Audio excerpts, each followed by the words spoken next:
Hallelujah. अपने हाथों को उठाओ। Thank you Jesus. खुदावन का स्वागत करते हुए राइट नाउ अपने हाथों को हिलाओ अपनी डालियों के साथ। खुदावन के नाम में बाइबल कहती बरकत, उसी के नाम में छुटकारा, उसके नाम को थैंक्स देते हुए अपने हाथों को हिलाओ। खुदावन तेरा स्वागत करते हैं अपनी जिंदगी में। पवित्र आत्मा आपका स्वागत करते हैं, आपको इनवाइट करते हैं मेरी जिंदगी में, मेरी लाइफ में, मेरी सेवकाई में, इन सबकी जिंदगी में। खुदावन तेरा पाक रूजीब और जबरीति के साथ आज कार्य करे। खुदावन जितने लोग वचन सुने छुड़ाए जाएं तेरे जीवित नाम में हम मांगते हैं। आमीन आमीन। हालेलुया।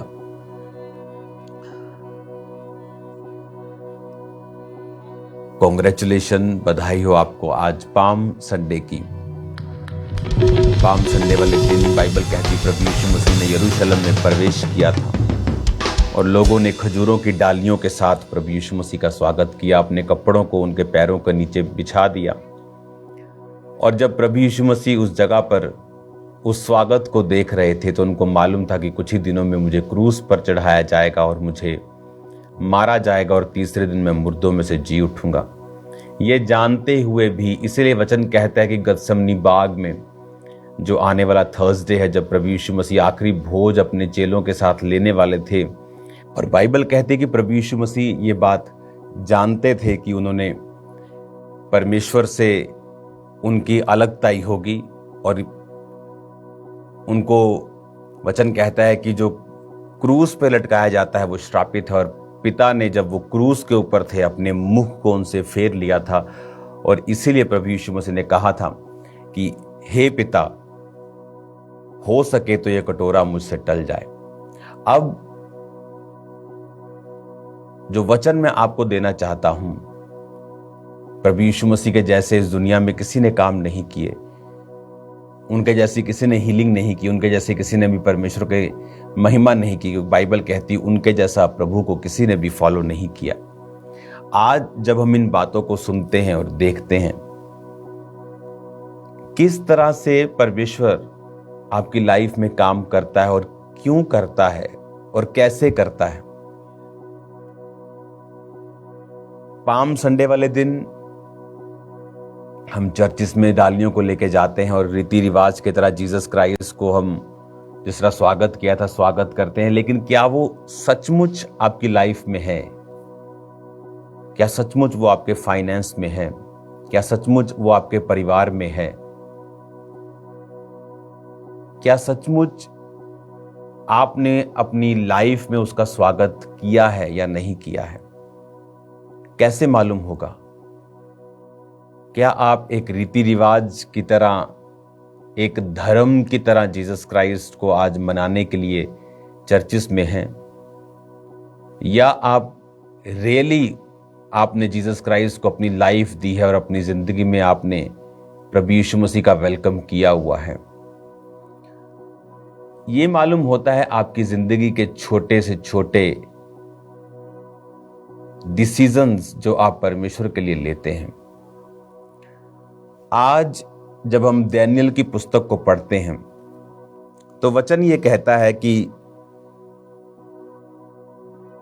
राजा ने डैनियल 1 उसकी 3 में लिखा, खोजों के प्रधान अशनपज को आज्ञा दी कि इजरायली राजपुत्रों और प्रतिष्ठित पुरुषों में से कई जवानों को ला जो निर्दोष, सुंदर, सब प्रकार की बुद्धि में प्रवीण, ज्ञान में निपुण, विद्वान, राज मंदिर में हाजिर रहने के योग्य हों और उन्हें कसदियों के शास्त्र और भाषा की शिक्षा दे।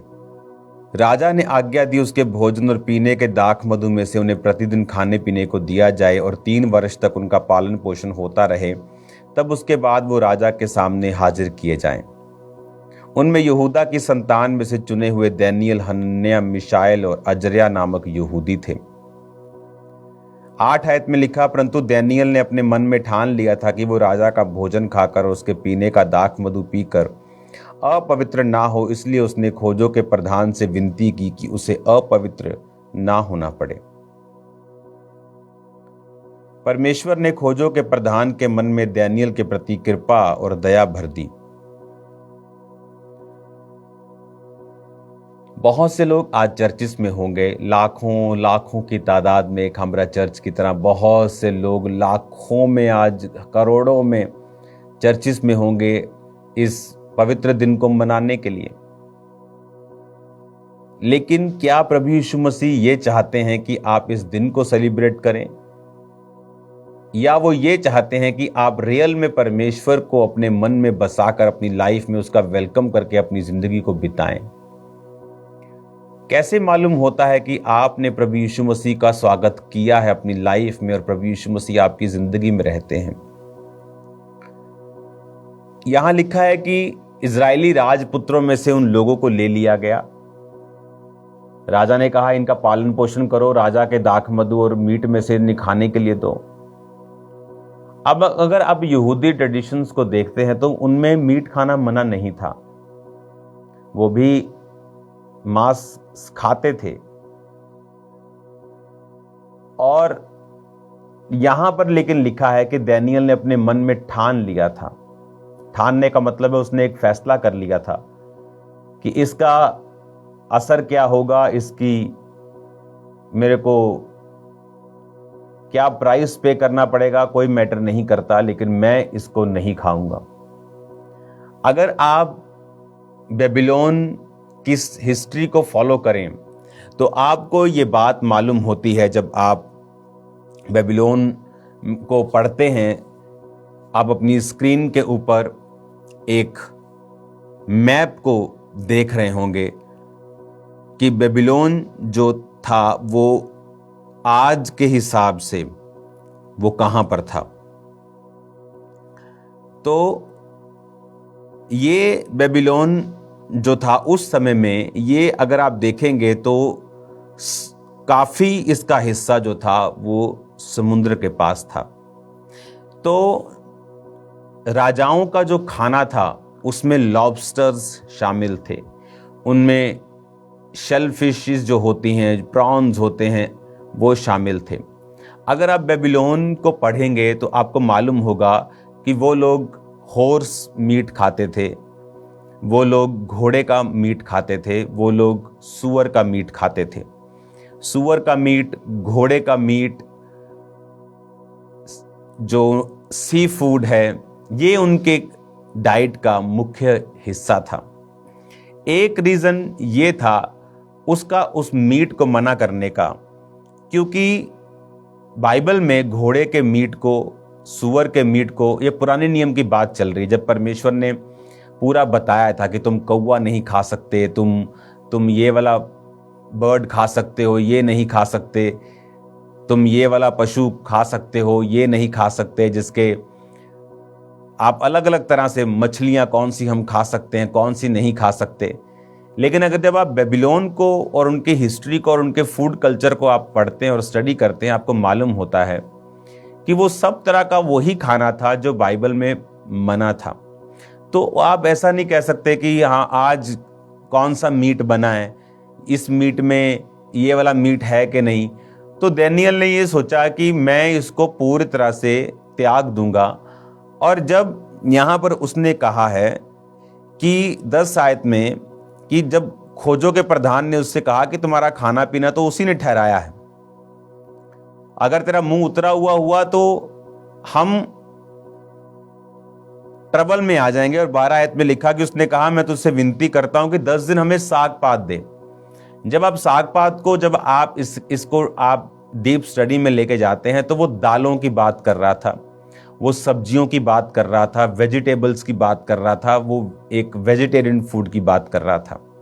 क्योंकि डैनियल रिस्क नहीं लेना चाहता था, कि उसे मालूम नहीं था कि इस मीट बॉल में चिकन और घोड़ा दोनों का मीट है, पिग का मीट भी है, उसका मीट भी है। तो वो इस चक्कर में नहीं पड़ना चाहता कि कौन सा मैं खा सकता हूँ, कौन सा छोड़ सकता हूँ। उसने कहा हम ये खाएंगे नहीं, क्योंकि ये अशुद्ध हो चुका है, क्योंकि एक ही रसोई में वो पक रहा है, वो घोड़े का मीट पक रहा है, शेल फिश है, लॉबस्टर्स हैं, हम ये नहीं खाएंगे, हम सिर्फ वेजिटेरियन फूड को लेंगे।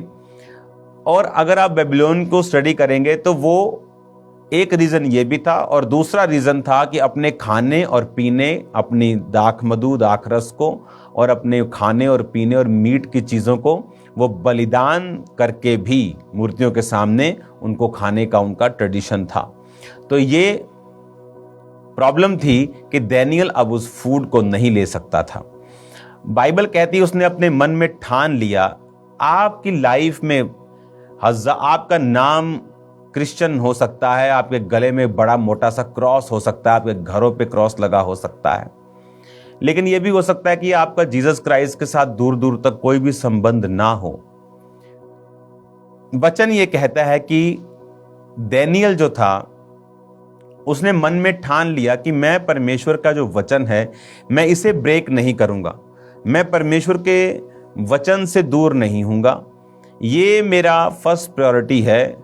उसके लिए वचन कहता है, अब जब मैं ये मीट की बात कर रहा हूं, आपको पिक्चर्स आपको दिखाई देंगी, हॉर्स मीट की डिशेस जो आप देख रहे हो स्क्रीन के ऊपर, पिग मीट की डिशेस, लॉबस्टर्स की dishes, how they are appealing. हाँ, आप इमेजिन करो आपके सामने ये वाला फूड, ये लग्जरियस, ये मीटी, ये food full of protein, full of, हाँ, वो आपके सामने चल रहा है, आपके दूसरे जो बच्चे हैं वो खा रहे हैं, और आप वही दाल, वही सब्जी जो एक लिमिट, और जितनी सब्जियां आप इंडिया में देखते हैं या और कंट्रीज में देखते हैं, आप अफ्रीका में चले जाओगे आपको इतनी सब्जियां नहीं मिलती। सब्जी के नाम पे वहाँ पे टमाटर मिलता है, वहाँ पे आपको ऑनियन मिलेगा। बहुत इलाकों में अगर आप चले जाएंगे, वेरी गुड मार्केट में चले तो सब कुछ मिलेगा, लेकिन मैं आम बात कर रहा हूँ, ऑर्डिनरी। अगर आप मैं मार्केट वहाँ घूमा हूँ, आम मार्केट्स में चले जाएंगे तो वहाँ कुछ ग्रीन जो साग हैं उन्हीं को वेजिटेबल्स बोलते हैं। वहाँ पे आपको गाजर मिल जाएगी, इतनी नहीं है जैसे आपको दुनिया के दूसरे देशों में मिलती हैं। तो वेजिटेबल्स में इतनी ऑप्शंस नहीं है, लेकिन फिर भी वो क्या डिसाइड कर रहा है। यहां शुरुआत हुई किस चीज की? दो चीजों की शुरुआत हुई, परमेश्वर के वचन पे चलने की। एक डिसीजन उसका अलग था, आपका अलग हो सकता है कि मैं आज से गलत नहीं देखूंगा, मैं आज से टाइट दूंगा, मैं आज से प्रेयर करूंगा, मैं आज से ये काम करूंगा, मैं इस गलत रिलेशनशिप में नहीं, एनीथिंग। वो छोटे से छोटा हो सकता है, लेकिन आपको ये बात समझ आनी चाहिए कि एक पेड़ की शुरुआत कहां से होती? एक बीज से, छोटे से। एक सबसे बड़ा बिजनेस आज अमेज़न दुनिया के मोस्ट 5 बिजनेस में से एक है, करोड़ों खरबों रुपया वो एक दिन का कमाता है। कहां से शुरू हुआ? आप उसका फर्स्ट ऑफिस देखो, स्मॉल ऑफिस, एक आइडिया। उससे पहले इस ऑफिस तो बड़ी बात है, वो कहां शुरू हुआ? एक बीज के रूप में, एक आइडिया के रूप में। फेसबुक एक आइडिया के रूप में, एक छोटे बीज के रूप में, एक छोटी स्टार्टिंग। परमेश्वर ये देखता है कि अगर वो सचमुच आपकी लाइफ में है, आपने उसका स्वागत किया है, तो वो देखता है कि क्या आप उसके वचन पे चलेंगे। अगर आप उसके वचन पे चलेंगे तो ही एक प्रूफ होता है कि आप परमेश्वर का स्वागत सच में अपनी लाइफ में आपने किया हुआ है। दो चीजें इसके साथ हुई। पहली चीज, 9 आयत में लिखा, परमेश्वर ने उस प्रधान के मन में दानियेल के प्रति कृपा और दया भर दी। और अगर आप इस वचन को इंग्लिश में पढ़ते हैं तो उसमें लिखा है, now God had brought Daniel into favour and tender love with the prince of the eunuchs. Tender love and favour, favour और टेंडर लव इंग्लिश में बहुत अच्छा लिखा है। टेंडर लव की जब बात होती है तो ये मैं आपको ये स्क्रीन पे आपको दिखेगा, इब्रानी भाषा का 7356 शब्द। By extension the womb as cherishing the fortress. मतलब उसने कहा कि जब दानियल ने यह ठान लिया कि मैं प्रभु के वचन पे खड़ा रहूंगा, तो वचन कहता है कि चीजें उसके फेवर में जानी शुरू हुई। नहीं तो खोजों का जो प्रधान था वो उसकी कोई मासी का लड़का नहीं था। टेंडर लव कैसे पैदा हो गया उसके हार्ट में? एक ऐसा लव जो एक मां अपने गर्भ से जन्मे हुए बच्चे को करती है, उसे टेंडर लव बोलते हैं। इब्रानी भाषा का 7356 शब्द आप इसे पढ़ेंगे। और जब आप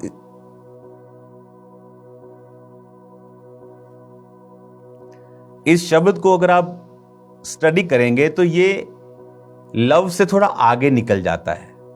ऐसा क्या हुआ कि वो एक बच्चे की तरह उसको हक करना चाहता है। एक ऐसा प्यार जो माँ के बीच में है, बहुत गहरे दोस्तों के बीच में है, माँ बेटी माँ बेटे के बीच में है, वो डैनियल के प्रति उसके जीवन में कैसा पैदा हो गया? क्योंकि वो ऊपर से था।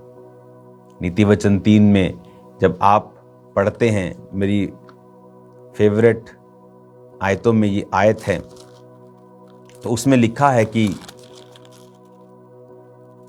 कृपा और सच्चाई तुझसे अलग ना होने पाए, वरन उनको अपने गले का हार बनाना और हृदय रूपी पट्टियों पर लिखना, तो तू परमेश्वर और मनुष्य दोनों का अनुग्रह पाएगा, तू अति बुद्धिमान होगा। नीति वचन 3 उसकी 3-4 कि तू मनुष्य परमेश्वर दोनों का अनुग्रह पाएगा और कृपा और सच्चाई अगर तुझसे अलग ना हो।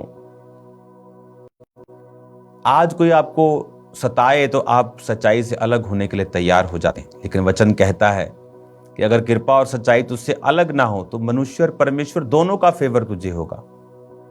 यहां फेवर कैसे हुआ? यहां फेवर हुआ जब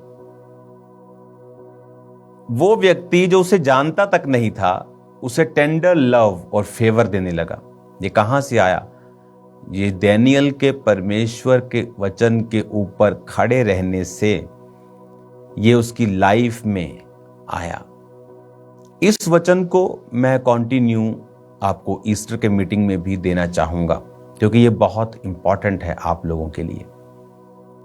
आप फिर समझ जाएंगे मैं आपको क्या कहने की कोशिश कर रहा हूं कि जब आप परमेश्वर के वचन के ऊपर चलते हैं, समथिंग हैपेंस, कुछ होता है जो एक इंसान की सोच नहीं कर सकती, उसका एफर्ट, गिफ्ट, प्लानिंग, प्लॉटिंग नहीं कर सकती, उसका पैसा, उसकी पहुंच, उसकी ताकत, स्किल नहीं कर सकती।